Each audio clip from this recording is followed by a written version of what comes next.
국회와 정부는 분명히 이제 역할들이 다르고 그래서 이제 이 청문회 과정 통해서 실제 몇 가지의 그 국정 철학이나 헌법 수호지는 분명히 좀 검증을 해야 한다는 생각이 들었습니다. 특히 내란 이후에 지금 새롭게 정부가 수립되고 구성되는 국무총리나 국무위원들이 과연 헌정적 수호 의지가 있는가, 이게 앞으로 어떤 국무위원들 간에 이것에 답변을 공개적으로 국민들 앞에 해야 되는 거 아닌가, 그런 생각이 들었습니다. 그래서 이 점에 대해서 하나씩 좀 여쭤보겠습니다.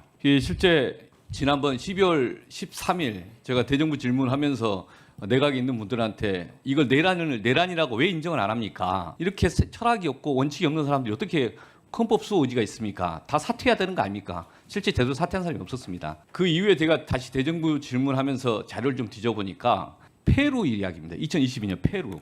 거의 친일 쿠데타가 일어났는데 친일 쿠데타 과정에서 친일 쿠데타 잘못됐다고 이야기를 하고 그걸 비판하고 그래서 일부는 사퇴하기도 하고 또 부통령은 즉시 그게 문제가 있다고 지적을 해서 한 2시간 만에 경찰이 현직 대통령을 체포했었습니다. 그런 사례가 이제 그 뒤로 헌법학자들이 회자가 되고 제가 토론하는 과정에서 국회에서도 소개를 했었습니다. 그런데 당시 한덕수 총리나 많은 장관들이 도대체 뭘 했느냐, 그리고 그런 사람들에 대해서 그러면 당시에 수사기관도 수사를 제대로 했는가, 앞으로 이제 이런 사태가 발생하면 헌법을 수호하기 위해서 온몸을 던져서 막을 거냐, 그런 사람들로 국무위원들이 구성돼야 되는 거 아니냐, 그런 문제식이 있습니다. 그래서 그 이야기를 좀 하나씩 물어보겠습니다. 올해 1월 10일자 조선일보 단독 기사입니다. 검찰 김용현만 빼고 계엄 국무회의 참석자 무혐의 검토.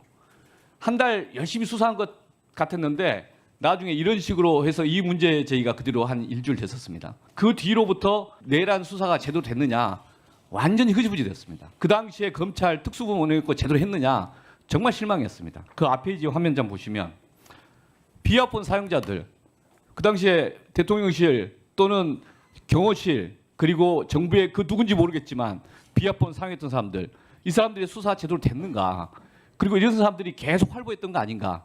그럼 도대체 그 당시에 국무총리나 국무위원들 이런 사람들이 수사하려고 한 생각이 있었는가. 언론기관에 대한 단전단수 시도에 대해서 뒤늦게 공개됐습니다. 이런 상황 보면서 깜짝 놀랐어요. 언론을 단전단수하는데 발상을 도대체 할 수 있었는가? 문제는 그런 이야기가 검찰발 단독 보도, 그 이후에 한참 있다가 윤건영 의원이 이걸 공개를 했었습니다. 이런 저런 증거를 통해서.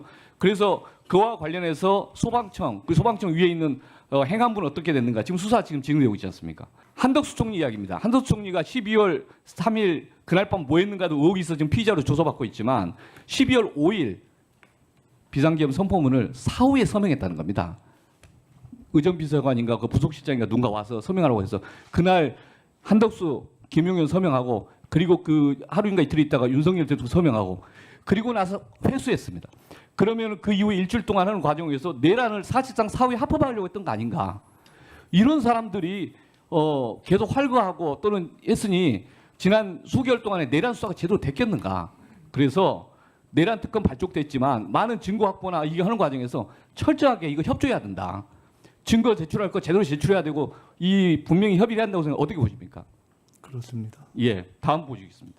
물론 이제 저희가 보면 그러니까 모든 공무원들, 공직자들 다 비판할 수는 없습니다. 조성현이든 또는 윤미나 실장이든 유역감찰관이든 나름 자기 나름대로 헌법 수호의 의지가 있는 분들이 있었습니다. 그리고 이런 사람들이 불이익을 당하면 안 된다. 그래서 지금 기본적으로 헌법 수호 의지가 있는가에 대한 답변을 따로 하셔야 되고, 두 번째로 어떤 사람이 내란 가담자고 어떤 사람은 내란을 수호하려고 했던 사람인가에 대한 판단을 내부적으로 충분한 기준을 갖고 잘 설정해야 된다. 그래서 내란 가담자, 드러나지 않은 내란 가담자, 정부의 어디 누구든 간에 공직에 있는 사람들은 다 정리해야 된다. 내란 가담자는 범죄자입니다. 내란 가담자를 정리 못하면 지금 새로운 정부는 존재할 이유가 없습니다. 두 번째, 내란을 비호했던 사람도 있습니다. 그런 사람들은 실제 대한민국 자유민주 기본주의를 전복하려던 세력들에 대해서 방관했던 사람들, 방조했던 사람들, 다시 그 사람이 공직을 하면 또 내란 어떤 이 위험한 사태가 이러면 나라가 무너져도 뭐도 자기 혼자 살겠다고 가만히 있었을 거 아닙니까? 앞으로 그런 사람들이 나라를 맡기면 안 되지 않습니까? 공직에 다 퇴출해야 되지 않겠습니까? 이 점에서 분명 의지 표명이 필요하다. 이거 안 되면 이 새 정부가 자기 원칙도 없이 살아갈 것이다. 저는 이게 제일 첫 번째 과제로 생각하는데 동의하십니까? 동의합니다. 잠깐 말씀드려도 되겠습니까? 이번에 이재명 대통령 또 민주당 정부 그리고 빛의 혁명이 이루어진 것은 집단지성과 국민의 어떤 민주 역량이라는 시대 정신의 승리라고 봅니다.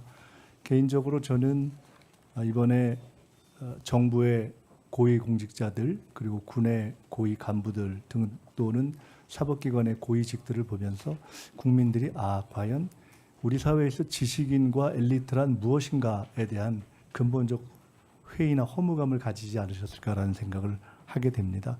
지금 오 의원님께서 말씀하신 대로 저희는 철저하게 내란에 대한 근본 뿌리를 바로잡는 일을 해야 된다고 생각합니다. 다만 이재명 대통령께서는 그리고 저희 현재 국민의 현실이 너무나 경제가 어렵기 때문에 정확하고 초점을 맞춰서 그러나 질서 있고 최대한 빠른 시간 안에 내란을 정리해야 한다라는 관점 속에서 경제에 집중하고 경제를 살리는데 최대한 영향을 덜 주는 방법으로 해야 한다는 고민도 함께 하고 계시다라는 말씀을 드리고 국민들께서 이걸 이해하실 거라고 봅니다. 한 가지만 끝으로 말씀드린다면 이재명 대통령께서 내란 직후에 이런 말씀을 하셨다는 것을 기억합니다.